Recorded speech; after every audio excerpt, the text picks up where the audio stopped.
বিশ্বকাপের সেমিফাইনালে আর্জেন্টিনা হারে না। আর বিশ্বকাপের ফাইনালে যতটা জেতে তার চেয়ে বেশি হারে। এইবারও সেমিফাইনালে ওঠার পরে সমর্থকদের মধ্যে তো ওই আত্মবিশ্বাসের জায়গাটা ছিল এবং সত্যি সেমিফাইনালটা আর্জেন্টিনা জিতে নিয়েছিল। বিশ্বকাপে যে ৭ বার ফাইনাল আর্জেন্টিনা খেলেছে তার মধ্যে ৬ টা আসরে সেমিফাইনাল ছিল। ১৯৭৮ আসরে সেমিফাইনাল ওই ফরম্যাটে ছিল না।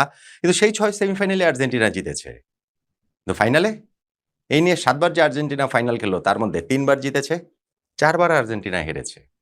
যতটা জিতেছে তার চেয়ে বেশি হেরেছে। কিন্তু ওই ৪ পরাজয়ের মধ্যেও এই ২০২৬ সালের পরাজয়টা কি একটু বেশি করে বিঁধবে না? হ্যাঁ, সময় তো একটা ব্যাপার আছেই যে এটা একেবারে টাটকা ক্ষত, ফলে সেইটা নিয়ে অনেক বেশি আলোচনা হবে এবং সেই কষ্টটা, সেই বেদনাটা অনেক বেশি থাকবে। তবে হোয়াট ইফ মানে কি হলে কি হতে পারত? আর্জেন্টিনা এই ফাইনালটাতে যদি অন্যরকমভাবে খেলতো, তারা যদি তাদের মতো করে খেলতো, তাহলে রেজাল্টটা তাদের পক্ষে আসতো কিনা, ওই আফসোসের জায়গাটা আর্জেন্টিনার বোধ করি থেকেই যাবে। দেখুন আর্জেন্টিনা ফাইনালে যে ফুটবলটা খেলেছে সেটা ফুটবল না, সেটা এন্টি ফুটবল। সেটা নেতিবাচক ফুটবল। আমি আগেও একটা ভিডিওতে বলেছিলাম।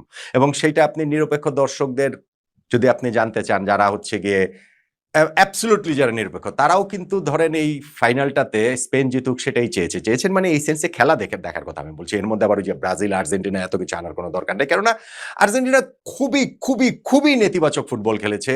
একটা দলই আসলে ফুটবল খেলেছে সেটা স্পেন। তারাই গোল দিতে চেয়েছে, তারাই জিততে চেয়েছে।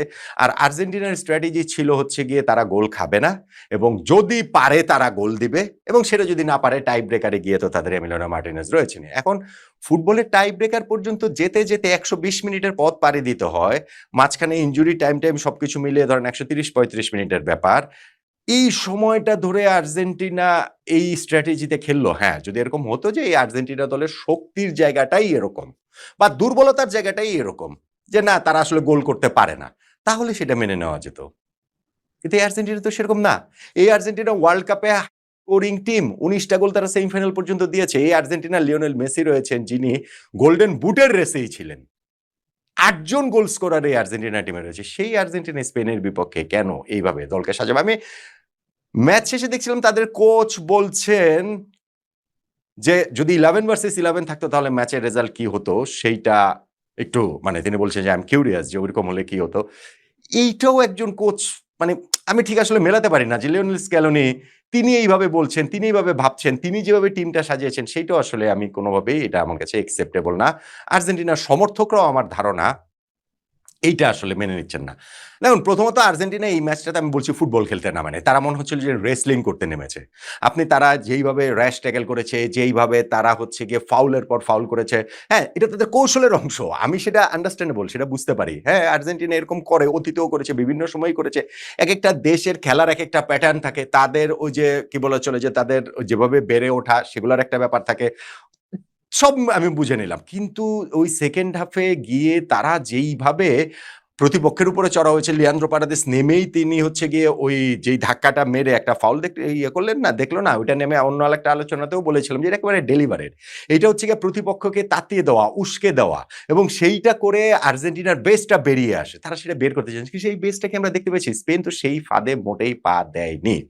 এখন আর্জেন্টিনা আক্ষেপের জায়গায় থাকতে পারে বা তাদের কোচ যেটা বলেছেন যে 11 ভার্সেস 11 ভাই এনজো ফার্নান্দেসের ওইটা রেড কার্ড ফুল স্টপ। এইটা মানে কোন রকম কোন আমি বলব যে কোন ডিবেটের জায়গাই নাই। আমি আবারও বলি, ওই যে একটা হাস্যকর কথা আমরা বলি যে ফিফা আইনের মাধ্যমে হয়েছে। যাই করা হোক সেটা ফিফা আইনের মাধ্যমেই করা হয়। এনজোকে যদি লাল কার্ড দেওয়া হয়েছে, ২ টা হলুদ কার্ড হয়েছে ফিফা আইনের মাধ্যমে। যদি নাও দেওয়া হতো সেটাও ফিফা আইনের মাধ্যমেই হতো। ফিফা আইনের বাইরে কোন কিছু কি আইসিসির আইনের মাধ্যমে হবে নাকি? তা তো আর হবে না।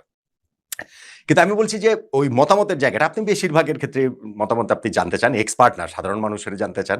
সমর্থকদের চশমা যদি খুলে রাখেন তাহলে এটা বলবেন এনজো ফার্নান্দেসের অবশ্যই এটা সেকেন্ড ইয়েলো কার্ড হয়। কারণ তিনি মানে ওই ট্যাকেলটা করে চ্যালেঞ্জে গিয়েছেন, তিনি লেট করেছেন, তিনি বল পাননি, তিনি পায়ে মেরে দিয়েছেন। ফলে ওইটা আসলে ইয়েলো কার্ড হবেই হবে। এটা ১০০ তে ১০০ বার।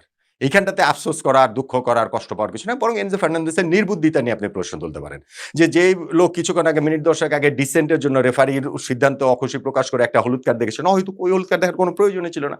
সেইখানে তিনি দলকে এভাবে বিপদে ফেলছেন। আমি তো বলব আর্জেন্টিনা সামওয়াট লাকি। তারা অবশ্যই লিয়ান্দ্রো পারেদেসেরও হলুদ কার্ড, সেকেন্ড ইয়েলো কার্ডে তার রেড কার্ড হওয়া উচিত ছিল আমি মনে করি। অবশ্যই আমি মনে করি। পারাদেস ওই যে একটা হলুদ কার্ড যে শুরুতে পেয়েছেন সেকেন্ড হাফে বদলি হিসেবে নেমে, তারপরে তার ২টা-৩টা চ্যালেঞ্জ ছিল একেবারেই 50-50। এখন এটা আমি মনে করি রেফারি দেন নাই। এটা রেফারিও ভুল না, আমিও ভুল না। এটা হচ্ছে গিয়ে আইনের ব্যক্তিগত ব্যাখ্যা। অন্য একটা রেফারি হলে হয়তোবা দিতেন। অন্য বিশ্বকাপ ফাইনাল না হয়ে এটা হয়তো গ্রুপ পর্বের ম্যাচ হলে দিতেন। অনেক রকম বিষয়-টিষয় সেই জায়গাটাতে রয়েছে। কিন্তু লিয়ান্দ্রো পারেদেস সামহাট খুবই লাকি যে তিনি মাঠে ছিলেন। ফলে আর্জেন্টিনার আসলে এই রেফারিং নিয়েও কোনো কমপ্লেইন করার জায়গা আছে বলে মনে হয় না। তাদের যেটা কমপ্লেইন করার জায়গা আছে যে তারা আসলে এইভাবে খেললো কেন? এই দলটা তো এরকম না। এই দলটা ঠিক আছে স্পেন বল পজিশন রাখতে পছন্দ করে, তারা ওইভাবে খেলে, ওইভাবে ডমিনেট করে 65% বল পজিশন তাদের আছে, থাকলো না হয়। কিন্তু পুরো ম্যাচে ৯০ মিনিটে আর্জেন্টিনার মানে একটা শটও প্রতিপক্ষের দিকে তারা নিতে পারবে না। একটাও না, একটাও না। এটা একটা অবিশ্বাস্য রেকর্ড যে আপনি আপনার স্কুলের খেলায়, পাড়ার খেলায়, মহল্লার খেলায় ৯০ মিনিট খেলে একটা দল আরেক দলের গোলমুখে একটা শট কিভাবে না নিয়ে থাকতে পারে। আর্জেন্টিনা সেটা করেনি। আর্জেন্টিনা সেটা পারেনি। স্পেন তাদেরকে পারতে দেয়নি। এটা মাথায় রেখেও আমি বলেছি যে আর্জেন্টিনার পারার ওই তাগিদের জায়গাটা আসলে কতটা ছিল। তারা ১ম শট নিয়েছে সেটা ১১৬তম মিনিটে গিয়ে ইনজুরি টাইমেরও মানে এক্সট্রা টাইমের সেকেন্ড হাফে গিয়ে যখন তারা ১ গোলে পিছিয়ে আছে সেই ডেসপারেট সময়টা মধ্যে ১৯৯০ বিশ্বকাপের সঙ্গে তুলনাটা হচ্ছে। ওই বিশ্বকাপ ফাইনাল আর্জেন্টিনা খুবই নেগেটিভ ফুটবল খেলেছে। ভেরি নেগেটিভ ফুটবল খেলেছে এগেইনস্ট ওয়েস্ট জার্মানি।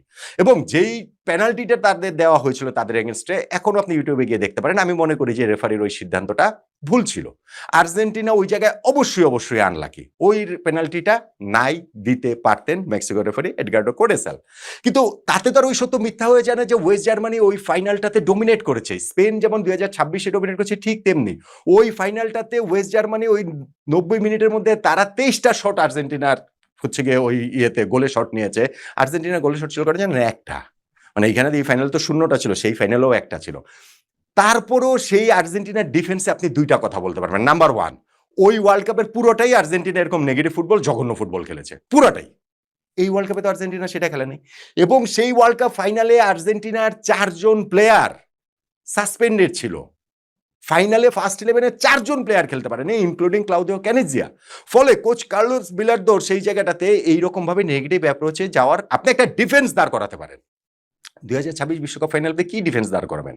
আর্জেন্টিনা যেই টিম ১৯টা গোল দিয়েছে, যেই টিমে লিওনেল মেসি রয়েছেন, যেই টিমের সব জায়গায় এত স্কোরার রয়েছে, সেই টিম কি কারণে এইরকম একটা শেপে খেলবে যে না আমরা গোল খাবো না যদি গোল দিতে পারি খুব ভালো। মারামারি করেছেন, কাটাকাটি করেছেন ওইটা নিয়ে এখন আমার আপত্তি নেই। আমার আপত্তির জায়গায় ইনফ্যাক্ট সেটা হচ্ছে গিয়ে ম্যাচ শেষে যেই কাজটা করেছেন লিয়ান্দ্রো পারেদেস, তখন তিনি লাল কার্ড দেখেছেন সেটা ম্যাচের কনটেক্সটে গুরুত্বপূর্ণ না। কিন্তু ভাই পরাজিত দল পরাজয়টাও একটু গ্রেসিয়াসলি ওটা নিতে হয়। পরাজয়টাও মেনে নিতে হয়। সেইটাও মেনে নিতে জানতে হয়।